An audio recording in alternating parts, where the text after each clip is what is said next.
What's up, E Nation? Welcome back. We have another collab video for y'all today. My name is Amir, Team to Beat Miami Heat basketball channel. I'm back with Trent from the Miami Heat Network and Martel from the Miami Heat Zone podcast. What's up, guys?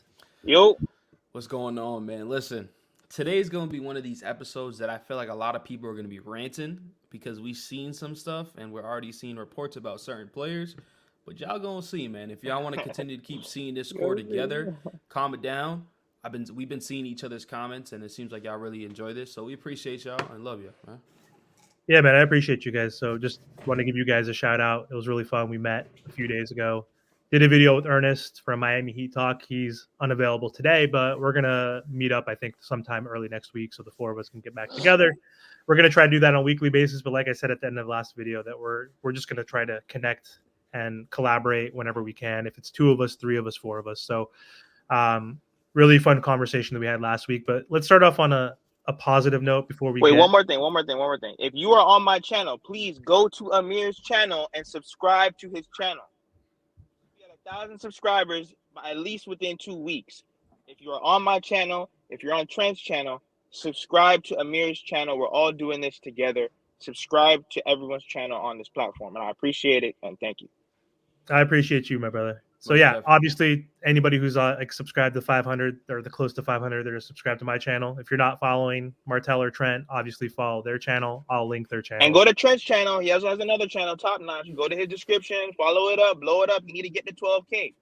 For sure, man. Subscribe to his channel. All right, now let's roll. Yeah, man, this kid knows basketball. So before we cook on one particular player that we're all pretty heated about, especially after that shot, let's start off on a good note. So Coach Spo just recently got the bag. So not only is he the highest paid coach in the NBA, he's the highest paid coach across all four major sports, which is insane if you guys didn't know that, right? So what are your guys' thoughts on Spo's contract extension? What are your thoughts on how he's been doing, obviously, throughout his tenure, but then also this season? He's the best coach in the NBA. He has literally done more with less than any coach. He doesn't cry. He doesn't complain. He has players out, for months at a time. These lineups change every other night. We have the most changing lineups at all. He's the most competitive coach. He keeps his team competitive. And like I said, he doesn't cry about it. Like at the end of the day, I think they disrespect him and they diminish his career because he played with the big three. That's not his fault. Just because he played with the big three, all these other, Hall of Fame coaches, they had a bunch of Hall of Famers, Kobe, Shaq, Tim Duncan with the Spurs, with Tony Parker and Ginobili, with Popovich. What has Popovich done since they left? And look at Steve Kerr.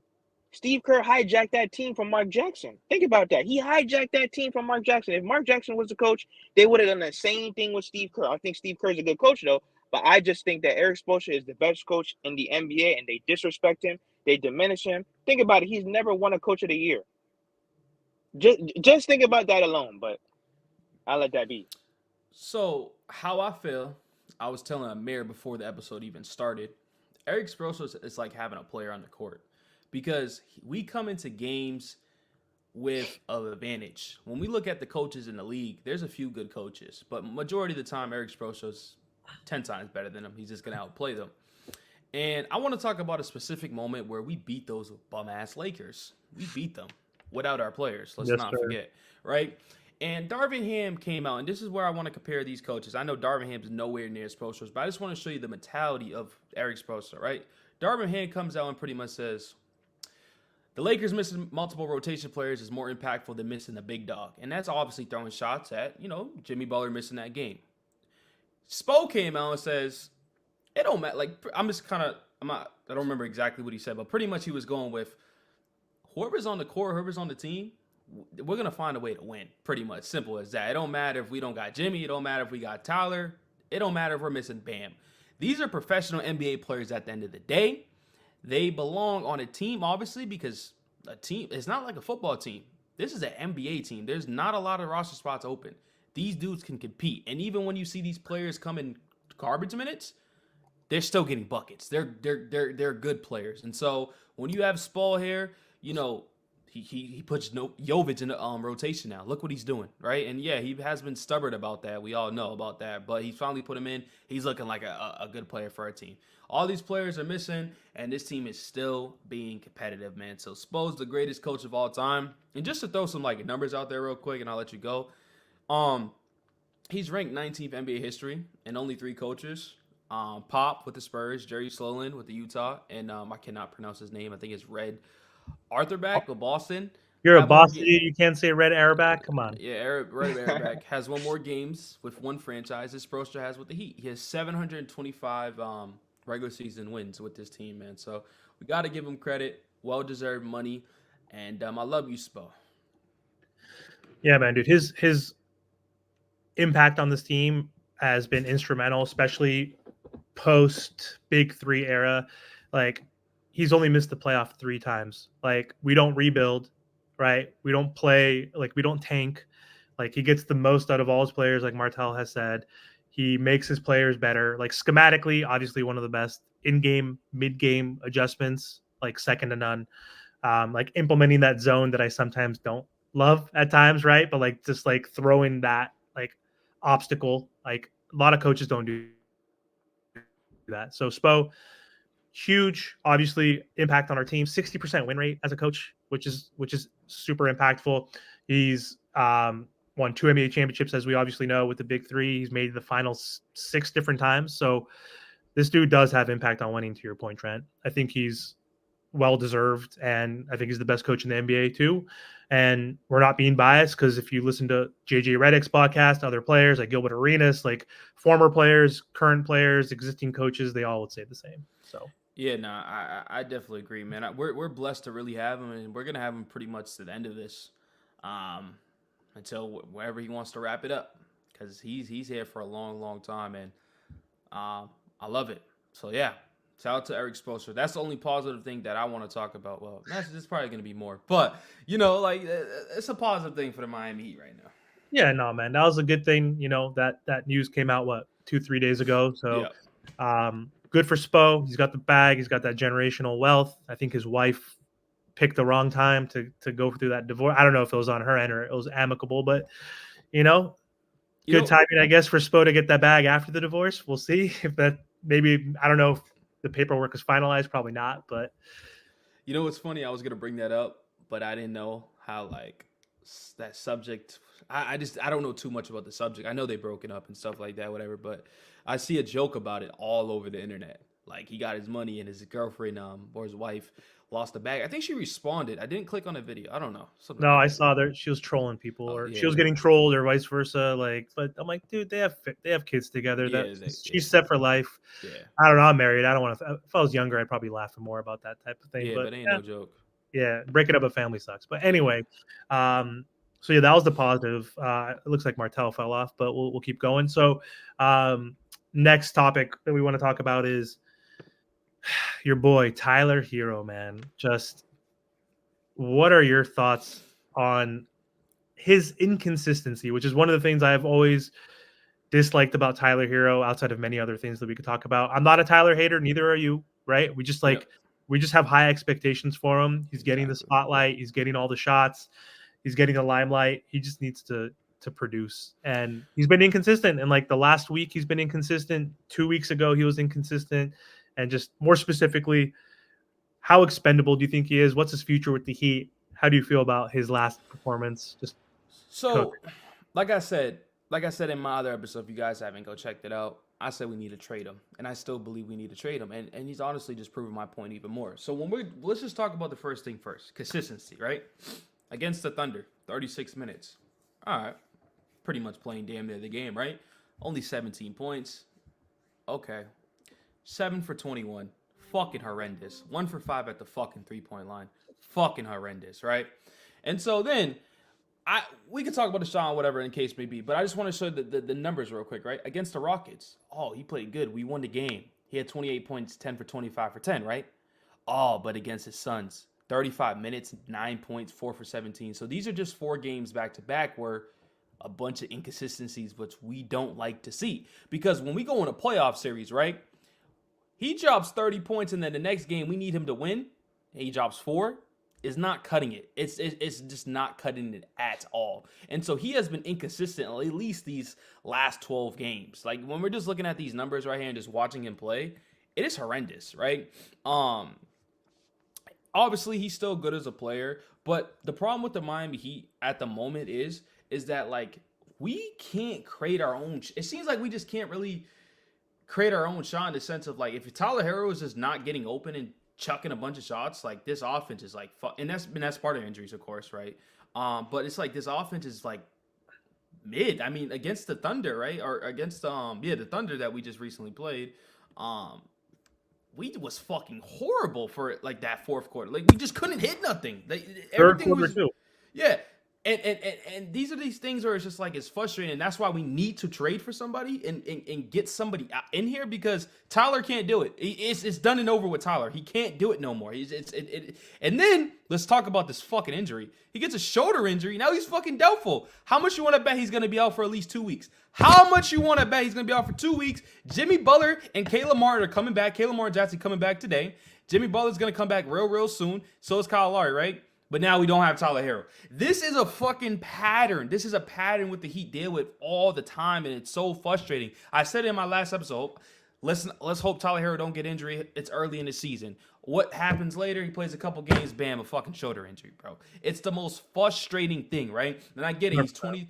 I get it. He's 23 years old. I don't give a fuck. There's players like Chet. There's players the same age as him, producing and playing better than Tyler Herro. So I'm tired of this dude. And the thing is, I do think there's teams in the league that want him. The problem is, I think we look at Tyler Herro like, okay, maybe we can use him as a part of a deal to get a superstar player like Donovan Mitchell. And the league don't look at him like that. The league don't look at him as a franchise player like obviously the Miami Heat. But he doesn't have to be a franchise player because think about it. They were going to give it 2 first-round picks. Hold up, Martel. Let me tell you something. Yeah, you can get these first-round picks, but remember, draft picks are not always a hit, especially with a certain organization. These organizations really don't know how to be drafted. Look at the Heat. We never really got those top picks in a while, and we just got a nice dude in. Let me say his name right before the freaking chat gets on me. You talking about Jaime? Yeah, Jaime, right? That's a 17th pick. There's people that in their organization, they get a top 5 pick, and they fucking don't know how to draft. They just fucking suck. So that's why that draft pick, to me personally, this is just for me, I think it's a little bit overrated. I think draft picks are overrated. So you need to get the nice piece. And that Tyler Herro is a nice car, but it's not that Lamborghini, right? I don't think he's that Lamborghini, and we've seen it so far. He's inconsistent, injury prone, and yeah, it's a nice piece, but like we got to give other assets up for a Donovan Mitchell or for a star player and stuff like that. So that's why I feel like, shit hasn't really gone our way that we want to because he's just out. He's not doing what we need him to do at all. He's not, man. He's super inconsistent. Offensively, that's what we need him to do. Obviously, we know he's going to be a liability on defense. Yes, he's improved on that end. He can move his feet laterally a little bit better. He's rotating a little bit better, but he's still getting targeted. Our perimeter defense, I think in the last video I said we were ranked 13th, which is kind of shitty. Defense is an issue right now. Obviously, offense, we're mid. We're like 16th also there, right? To your point, Trent, we have no 3-level scorer, no one who could just like who's a natural bucket, like a Dame who would have been perfect, or like a Spida. Like, dude, even give me like a Lou Will type of kind of guy, a Jordan Clarkson kind of guy that can score off the bench. Like Caleb is not that guy, even though you can get buckets. Jaime is not like that type of microwave, ignitable. He's a great player all around, but you don't have that. Tyler needs the screen, needs to be in that pick and roll. Like bad, bro. He needs that screen bad. He can get downhill, but is he finishing? The only way he finishes at or in the paint is the floater. He's getting his ass tossed. I've never seen anybody get blocked so many times. He's not 6 foot. He's not 6'1" like Spida, right? He's 6'5", but I don't know why he gets blocked every. You want to hear a really crazy stat? Go for it. Tyler Herro gets blocked 1 out of the 3 times that he goes to the rim. Shut the hell up. Bro, somebody said that. Somebody said that right after the Thunder game and pulled the stat up. I said that's a nasty stat right there. I just think like with Tyler Herro, 1, he's not playing within the flow of the team. So what I mean by that is, if you're jacking up 21 shots, my man, why are all of them, leaning away? And don't get me wrong, I think he's a good 3-point shooter. But you're telling me, especially at the end of the game, like you're not Devin Booker. Why are you taking a fall away, leaning 3-point shot? And this is this is the crazy thing. If you're 7 for 21, because mind you, that was close to the end of the game. Why are you? And you pretty much haven't been hitting all game. Why are you trying to do some miracle, save the world? Trying to be a hero, fadeaway three in the corner for what? For what? Once again, I think he's a good player. I just don't think the Miami Heat can win with him long term. Trent, in terms of your injury, and trust me, we're gonna get into that with Jimmy Butler and like the rest of the team. This is where Pat Riley. This is probably the one thing that the Miami Heat do wrong. They don't put the right teammates around Jimmy Butler. So what I mean by that is, if you have Kevin Love, Kyle Lowry, Tyler Herro, and Jimmy Butler on your roster, they consistently pretty much they're gonna get hurt and they're gonna miss time. You gotta prep for that. You can't just put it all on Jaime Hawkins Jr., Duncan Robinson, and the other role players because they're not. To be honest, if they're on any other team, they'd be like the 15th man. You see what I'm saying? If they're on any other NBA roster, bro, Jamal Cain is a 15 man. I don't care what anyone says. Jaime Hawkins Jr. on some teams wouldn't even get burned. If he was on the Nuggets, he really wouldn't get that much burn. Yes, he's a diamond in the rough, of course. And don't get me wrong, the Miami Heat, they do overachieve. But one thing I don't like about Heat fans is we can't just be like, well, we'll wait till we get to the playoffs, or oh, well, Jimmy's gonna take us home. Listen, Jimmy just said it 3 days ago that he can't even really run on his foot. You think that injury is just gonna go away for the rest of the season? You don't think he's gonna low manage the rest of the season? You don't think right before playoff time he's gonna be like, man, my knee hurts, oh, my foot hurts, oh, my ankle hurts? Come on. These are all things that we got to think about. We got to be able to pick a direction. I think the Miami Heat want to stay young and keep their veterans. That's fine. But Tyler Herro has to play within the realm of the offense. He needs to try. You know what I'm saying? If you jacking up 21 shots, my man, 21 shots. And listen, when we were on that road trip, three out of 3 games that he played, he had like 89 shots and only made 34. If you jacking up 89 shots, so that's the type of stuff that I'm talking about. But he jacked all these. You brought up a good point. I don't wonder why his fucking shoulder hurts. He's just fucking chucking a bunch of bullshit ass shots, and his fucking shoulders hurting because he just like shoot, block. Yo, he frustrates me so much to the point where it's like I just get irritated. Just want to fucking turn off the game because he just stupid. And then last thing, he needs to grow his game more. During the offseason, he talked about getting to the free throw line, getting to the rim more. Because, bro, listen, Amir, you're right. The only way he can get close to the rim is with the floater. Mm-hmm. And I keep telling people, how is Duncan Robinson getting to the rim more? How? And I understand that Duncan Robinson is 6'8".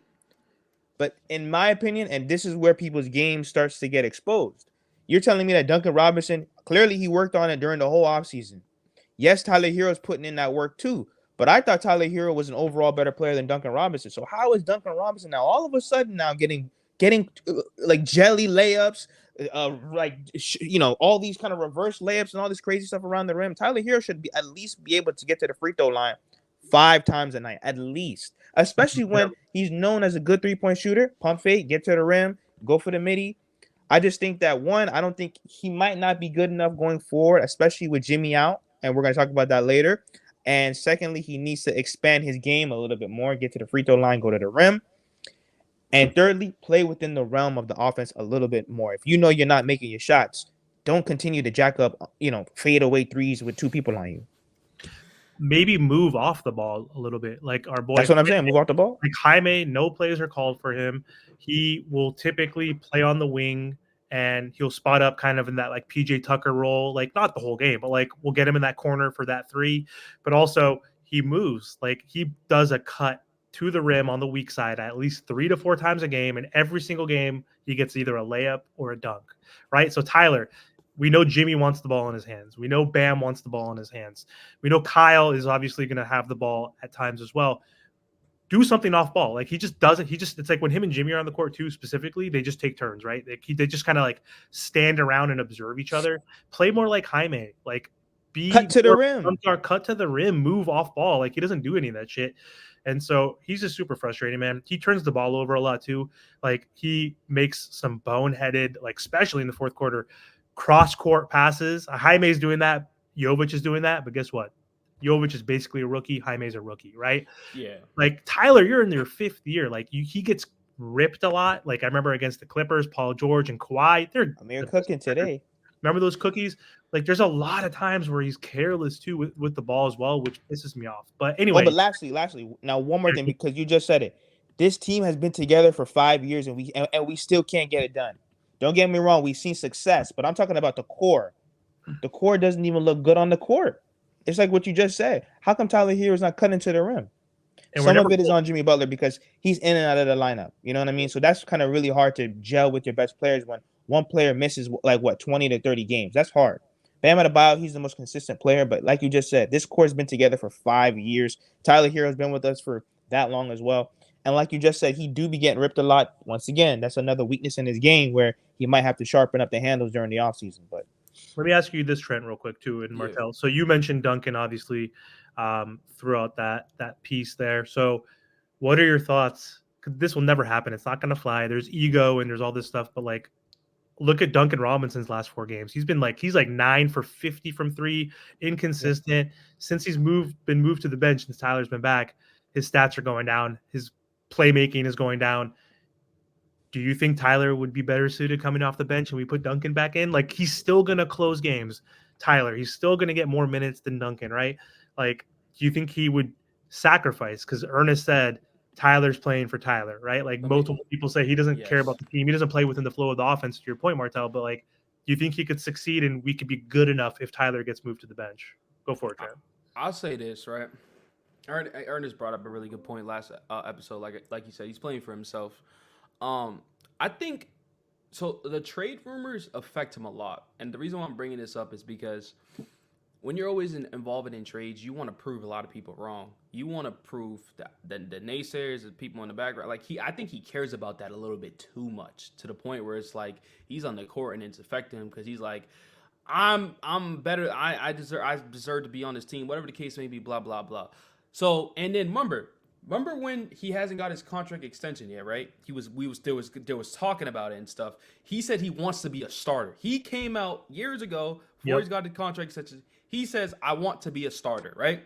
So the only way that I can see him sacrificing himself is not because he wants to. You need to tell Spo, this is better. This is the best for the team, right? This is what's best for the team and stuff like that. That's the only way. He's not going to volunteer and say, you know what?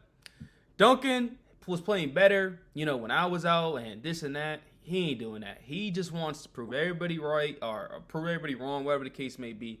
He's just for himself. So unless Spo's going to be like, yo, you're coming off the bench, it's not happening. It's not happening at all. He's not Goran Dragic, age 33, 34 years ago. He's not Russ, age 35, whatever he is, to be like, yeah, I'm down. Like, I guess I'm not in my prime. Like, I'm older.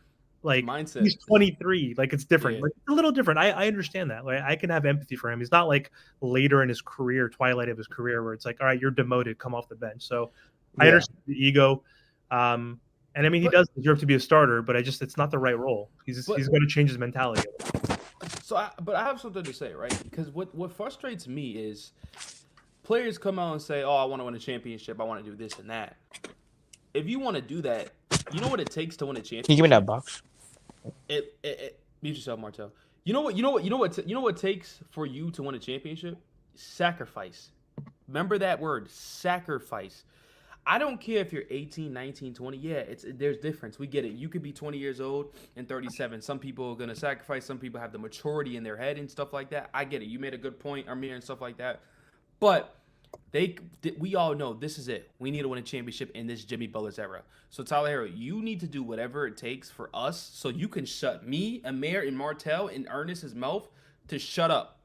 Force all of us to shut up, win us a championship, and go from there, right? If we win this one championship, I'm not going to complain. But that's if you win. That's if you win. You know what I mean? Because winning solves everything. No, I get it. But what I'm saying is, right, like, he's the type of player is just like, I'm going to take all these shots. I know I'm a good player. Like, he doesn't care. Like, I just feel like he's just for, like, everybody keeps saying he's just for himself. He's not helping this team win at the end of the day. Simple. There's games where he's like, he's our number one guy, and then there's games where he looks like the fucking worst player on our team. Yeah. No, I mean, I understand, man. I get you. You know? I get you. Yeah. What's the Heat's record without Tyler? I think I remember when he was missing those 18 games, we had a better record, right, with him off. Yeah, I don't want to bring up that narrative again. Something like that. let's see how we do with Tyler being doubtful tonight, right? Yeah, Let's see how the ball movement works tonight. Yeah, look at last year. Right. Look at last year. So yeah, we'll see. I think we're playing the Magic tonight. I know there's some injuries on their side. Franz Wagner's out. It's big, but Jimmy's out again. He is. Yep. He's out. He's out. Oh, thank God. Well, but listen, this Miami Heat team with no Tyler Herro, no Jimmy Butler. At the end of the day, now it's going to be on Bam, which I still think Bam can carry. But once again, you really don't want Bam doing that type of stuff. And it's not even the All-Star break yet. You know what I mean? Like playing 40 minutes a game, 30, 10, and 10. That's a lot to put on Bam because he already does so much, especially defensively. He already does so much. You know what I'm saysaying? Yeah. Is Kyle out tonight again too? Yeah. Oh, he's got to be. Sure. Good. Because if he has a sprained hand for real, he's not playing. Yeah, it's so only people that are playing today is Caleb Martin. He's back? He's back. Caleb Martin is back. That's Tyler good. Herro's doubtful, and Jimmy Butler and Kyle Lowry remain the same. He needs to up his trade value, Caleb, on that expiring contract. He needs to. I thought he was going to have an awesome year because he's going to have to show out. He's going to have to prove his worth. Finally, get that real bag, like that second contract. He's got He's still one nice good though. He's still he good. is. I was hoping that he'd be like 16, 17 points a game, like a starter, but he's been hurt. He's been in and out with the tendonitis, now the knee tendonitis, now the ankle. Like there's still plenty of time left for him to show out. Would you keep him long term or no? No. Would you keep him? No, we can't. We don't want to go over the second apron and give him. He's gonna get like Gabe Vincent in between Gabe Vincent and max money, right? Which was like 30 to 60 million. He's gonna go for 50 million, right? He's gonna try to get at least 50 okay. million. So what if he has like another type of burst out like how he did in the playoffs?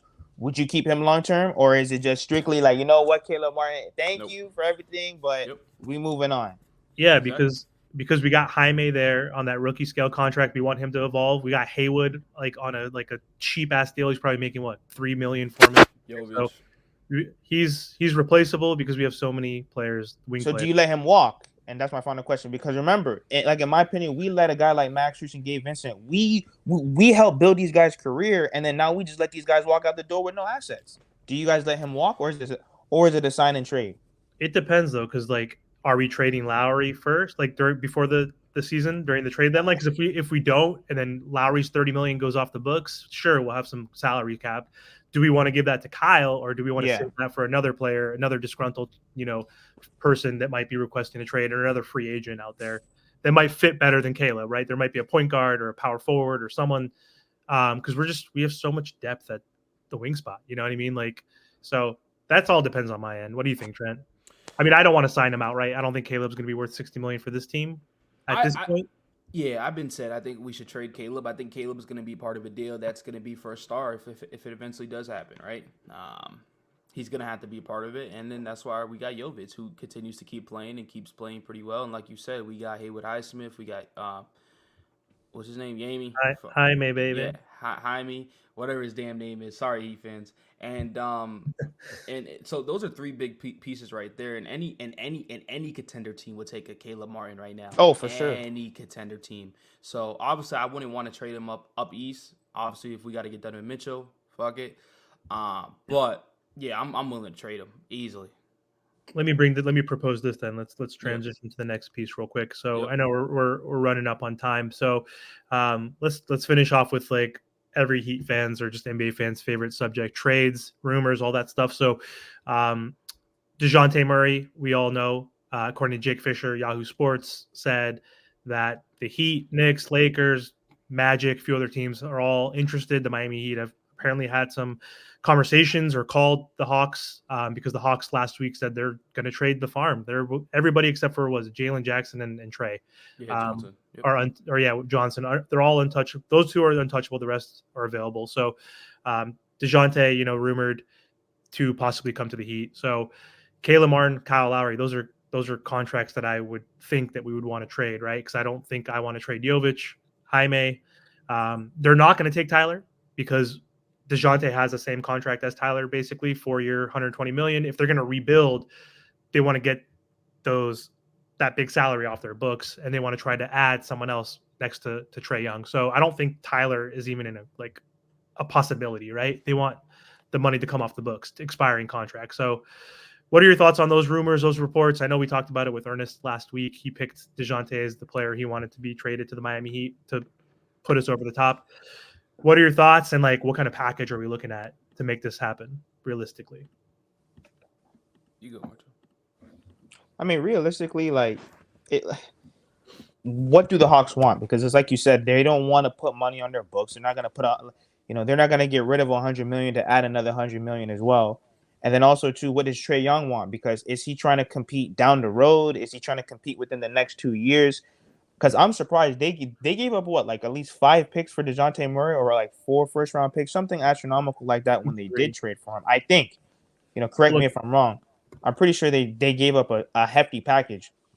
So if they give up a hefty package, they're gonna want a hefty package in return. I think in terms of fit, I think he does fit on this Miami Heat roster with his athleticism, his defense, his scoring. He's a bigger point guard that we could put at that point guard position.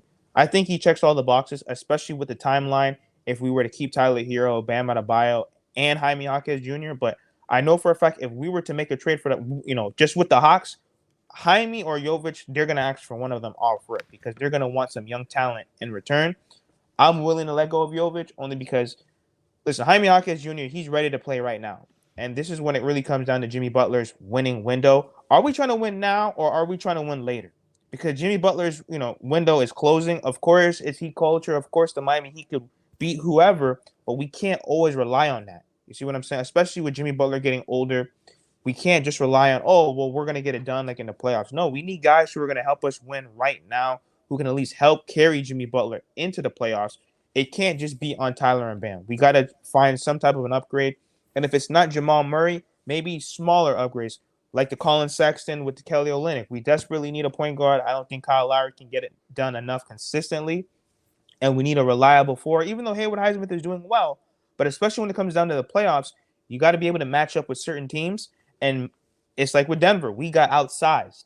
So you need size next to Bam Adebayo. You need guys who can rebound, guys who can set picks, guys who can defend. Yes, Haywood Highsmith can do that. Yes, Kevin Love can rebound. But especially when it's like what Trent said, when you play these teams from the West and when you start playing these better teams who can outscore you, who can outsize you, this is where, Jamal Murray is great, but you need players that can match up with the other team as well on their talent level as well. So to confirm real quick, so the Hawks got Murray, Jock Londale for Danilo Gallinari and 3 first-round picks. So 3 first-round picks. So you got to expect to at least come at them with at least 3 first-round picks, at least. You think 3? You think we can? I think 2 possibly. I think 2 can get it done, but then you probably got to give us Jaime. Like we probably got to give up Jaime, Jovic, and Kyle Lowry. That's just me. I wouldn't, but you mentioned earlier, I'm going to ask you this, though, because you mentioned this, and I don't know, I want to get your opinion, Trent, too, though. You said you're willing to give up Jovic, let's say Jovic, Kyle, and 2 picks could get it done. You would be willing to give up Jovic? Because I'm not. I'm not willing to give up either Jaime or Jovic for Murray. I like for Spida, like if it's like Herro and Jovic, and then we get like Spida and someone else, we would probably have to get someone else then, another rotational player, then I'd be willing to, but not for Murray. I don't know. That's my opinion. But you said you would. Trent, would you get rid of Jovic for that? You have to give at least one. One guy has to go, at least one. They're going to want young talent in return. But in theory, we could do 3 first-round picks, Kyle and Caleb. That could get it done. We'd have to give up the third pick, which would be rough. I feel like we're overthinking this situation right here. I do think the Hawks do want to go into, I don't want to say rebuild mode, but I think they want to blow it up a little bit. They want to get rid of their players in the sense, and like they're still going to be a solid team, whatever the case may be. But just because Atlanta traded that for Dejounte, does that mean that that's his value now?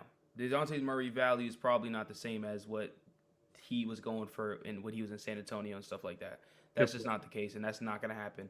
It's always going to be less. So when we look at these star players and stuff like Harden and Durant, and they don't go for what we all think we're like 4 first-round picks and stuff like that. It's usually not like that sometimes. And so with Atlanta's front office, they're probably going to be stupid as shit and just do dumb stuff. Like, let's just get off this. Like, let's just get off this contract and take anything at this point. Like, I feel like that's what Atlanta may be doing at this point. I mean, look at the teams that are interested in him, right? When we look at the teams, you got Detroit Pistons. What the fuck can they offer? Like, let's just be honest. What can they offer? You can't tell me one thing. They're not offering Cade. It's not happening, right? Look at the Knicks. They just traded for OG Anunoby. They can offer these expiring deals and whatnot, but I don't even know who's on the Knicks that got our expiring deals. Probably bums. The 76ers. Or how many picks they have? How many picks do they have? They gave some picks to. Well, you could talk. Well, but you could talk about the picks, but there has to be players involved too, right? Yeah, yeah, definitely. Of course. Then you got the 76ers, the Heat, and Lakers. I mean, like, there's not a lot of teams that have much to offer for this dude Dejounte. There's a reason why, like, he's still on that team. Like, look at OG Anunoby. He got up out of there. Like, they said, "Bad, we pulling this trigger now." And yes, I understand it's still early and stuff like that, so they're still filling out the market and whatnot. But I think it might come to the point where the trade deadline is going to be here before you know it, and they want him off the team, and it's like, bam, we're just going to take whatever it comes and whatever offer it takes. And then that's when we're going to be mad at Pat Riley, because he's most likely not going to be traded to this team. He's going to be traded to a bum team, and we look at the package and be like, Riley, you couldn't offer that? That's what's going to happen. Like Bradley Beal. I mean, the Bradley Beal, though, it was like we didn't want his contract and the injury history, but I know it's similar to that in a sense. But that's exactly what's going to happen. We're going to come back on the show and we're going to rant like, "What are you doing, Riley? You couldn't give that just for that." So but that's on Mickey though, because if he don't want to pay up the bread, our hands are tied. It's literally all together, bro. Let's be honest. That's all of them. Bro, watch the 76ers get him for DeAndre Melton and like DeAndre in one pick, or DeAndre in like pick swaps and like what? Like, you could have given up Kyle and Caleb only and it would have been good. You know what I mean? And they become even stronger, and that would piss me the hell off if that happens. But that's just I don't know. I think you're right. I think we feel it out. Yeah, we get closer to the trade deadline. They're going to be. They said this is a fire sale. They said they're willing to trade Bogdanovich. They're willing to trade Hunter. They're willing to trade everybody but those two pieces, Trey and Johnson. So to your point, the longer this takes out, that could be more beneficial for the Miami Heat, because then we don't have to offer more assets, because they just need to get rid of them before the deadline. They could hold out till next year, but they want to tank at this point. You get them off the team, they already have they're below 500, 6 games below. There's not a really good draft class, I guess, apparently next year, but still. It behooves you to win at this point, because you're not even a play-in team at this point. Lose, get a good pick, get some money off the books. You still have Trey, who's an all-star. You still have a couple good pieces. Then the rebuild is quicker. It's not a full rebuild, to your point, Trent. So exactly, that's what I just feel. But I will say this, right? We can finish it off with this. Bam Adebayo for tonight's game and whatnot, with no Jimmy and no Tyler. He puts up some big numbers, man. I just had this stat. Damn, I lost it.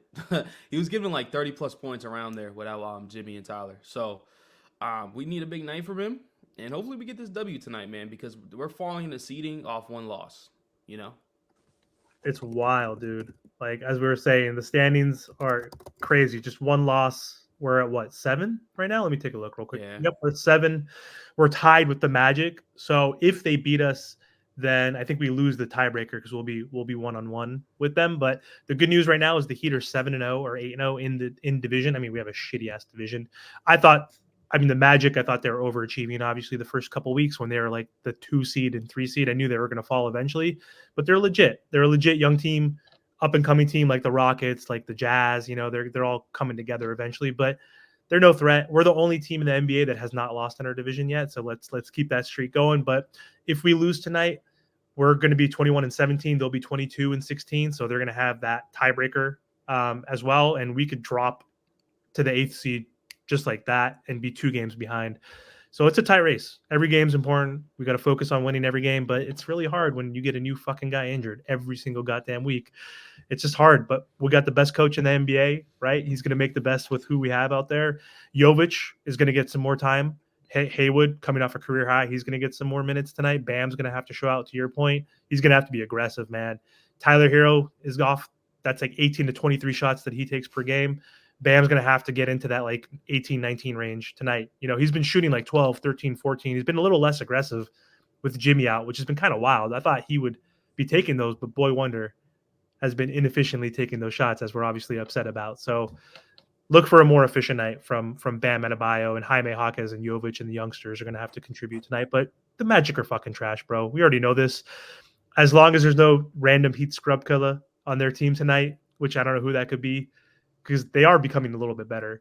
There's usually, always one random scrub heat killer, man. There's always one. yeah. I mean, Suggs. I guess he's better though. I think he's improved, man. They got a good squad out there. Cole Anthony. I don't think he's a scrub. They have a lot of good pieces, but we're gonna get that dub tonight. I'm not worried about the Magic. But anyway, guys, this was good. We're well over time. We're shooting for 20, 30 minutes, but this is what happens when you get together and talk about Miami Heat basketball. You have fun. So just want to thank you guys again for joining today. We'll come back, I think, next week, Tuesday. We're going to have Ernest jump on for Miami Heat Talk. So the four of us are going to talk more about the current state of the Miami Heat. We'll talk about some other trade rumors because we're getting closer and closer to that February 8th trade deadline, and we all know that we want to get Tyler Herro off this team. So thanks for joining, boys. Talk to you guys again soon. And before we end, subscribe to their channels. Subscribe to Ernest. Bro, let's go. Let's get these subscribers up. Subscribe to their channels. Let's go. For sure. We're trying to grow. Yeah, man. Thanks, Martel. Really appreciate that. I'll link everybody's channels again in the description. Have a good night. Peace.